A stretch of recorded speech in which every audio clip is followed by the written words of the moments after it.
Belanjaanku dino iki ya blonjo nang agen ya kiriman saka sales pisan. Halo rek, assalamualaikum. Delok entah wajahku lemes wisan iki entek piro yo rek yo. Ning ngarep pisan ono beras 5 kiloan rong plastik karo teh Javana sak slot. Ning agen enak pilah-pilih. Nang sales yo enak pilah-pilih. Lah totale mak jrek.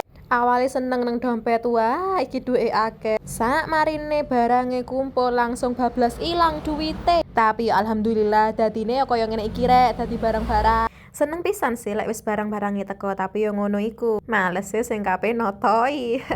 Iki saka Wings produke beberapa ono sing kosong. Pesen Soklin 10 lah kok sing teko cuman loro. Ero ngono aku mau nang agen njupuk Soklin tak akeh.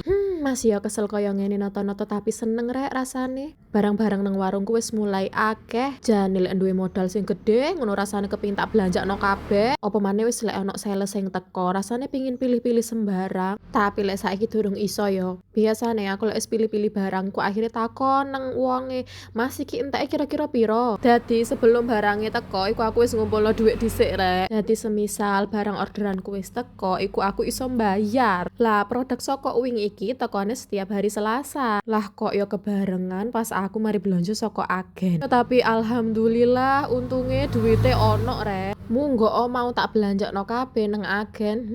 Ya wis. Iya rek, awakmu sing duwe warung sederhana sik cilik kaya aku iki, enake belanja nang agen apa saka sales rek? Komen ya, ben kita iso sharing-sharing.